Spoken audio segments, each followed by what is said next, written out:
left a doctor's appointment with questions? Probably. I think it's all happened to us once or twice. So, like, what did he say caused this problem? Did he say this could happen again? Man, that was a big word he used. I wonder what he meant by that. And you go to Google. So when you see your doctor, you're taking time out of your day, and it's definitely not free. So Dr. Snellgrove from Eastern Shore Weight Loss is joining us this morning, and he's going to let you know how you can get the most out of your doctor's visits. And I know that I've gotten bumped because I've been running late one or two times. So that's one big thing is being on time. That can definitely help for sure, right? Definitely. Being on time is key. Now, your doctors most of the time run late. My doctors most of the time are going to run late. And a lot of people will go, well, he's going to be late, so I'll be a little bit late for my appointment and everything will run on time. Doesn't work that way. Not only be on time, be a little bit early. When your doctor comes into the exam room, you actually see your doctor. Usually first thing he's going to ask you, what are your symptoms? And very important to be honest. Even if it's something you think is embarrassing, your doctor's seen it all, he's heard it all. Honesty is important, right? It is. And most of the time, the nurse is going to ask you those things when she first brings you back, and she's going to tell the doctor that.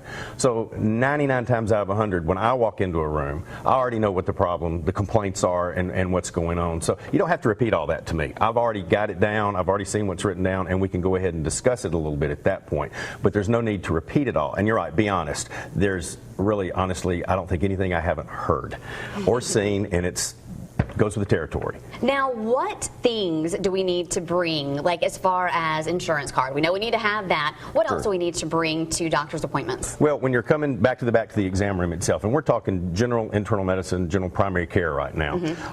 If you're on prescription medications, and it doesn't matter whether they're the prescriptions that this doctor has written or another doctor has written, a specialist has written, bring all your bottles. Bring the bottles. Don't say we're supposed to know what you're on, because a lot of times you may be on something new. We don't know about it. What we're wanting to do is check your bottles against our list to make sure everything's still right. We're also checking the bottles to see when your next refills are due. If they're close, we want to go ahead and do it while you're there. It saves us trouble later, because if you call me back 2 weeks later and go, hey, I need a refill, I'm going, really? Now I got to reopen the chart, make sure it's the right medicine, make sure it's all written down properly, send the medicine in, and you've taken up time, the staff's time, and it could have been done right there if you had your bottles with you. So it's important to always bring the bottles. Now, I say prescription medicines. The supplements, the vitamins, you can write those on a list. I want everything your specialist has done in my chart so that you have one-stop shopping, so to speak. If somebody out of town needs notes, you can call me. Everything's right there. Sometimes you'll have doctors who will use these huge words, and you're going, what did he say? So like I mentioned a little earlier, you leave your doctor's office, you're on the Google and going, what did he mean by that?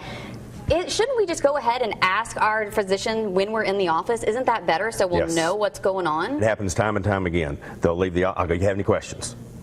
No, I'm fine. That afternoon or the next day, the phone's ringing, they're asking questions. And well, now they thought of what to ask. So it doesn't come automatically, but once you've gotten a chance to think about it, that's okay. But listen to what we're saying. And some of the stuff is really pretty easy to comprehend. But if you do have questions, then ask them. And if you have questions beforehand, always helps me to write them down so I don't forget. Write it down. The process go faster too. Now you get online, WebMD, everybody tells you bring a list. Don't bring a list. Please don't bring a list. Not a huge one anyway. No. The record so far is 14 on a list. Oh, wow. This gentleman had come to the office. We had already gone over his medicines. We'd gone over his lab work. I had done my physical. We had gotten the plan together. We knew what we were doing. I was getting up to leave, and he pulls out a list of 14 things he wanted to talk about. Oh. And it's like, oh, by the way, doc, is what we call it. It's the oh, by the way. Like, you're ready to leave, and oh, by the way, I wanted to ask you another question. 14. I looked at him and said, pick the most important thing on that list to you right now, and we'll talk about it. And you can come back later and we'll talk about a couple of the other things later. So if you're going to bring a list, limit it to 2 things. 2 things is fine. If it's your routine visit, you're already going over everything else. There's just not enough time in that visit to do everything. And if you bring a long list of things, you're going to make the doctor late for the next appointment. And this is one of the reasons we run behind, is we do too much, or we do extra things in the room when really we don't need to be doing them. They could have been done some other time. All right, Dr. Snellgrove from Eastern Shore Weight Loss, thank you so much. Some great things to keep in mind for your next doctor's visit.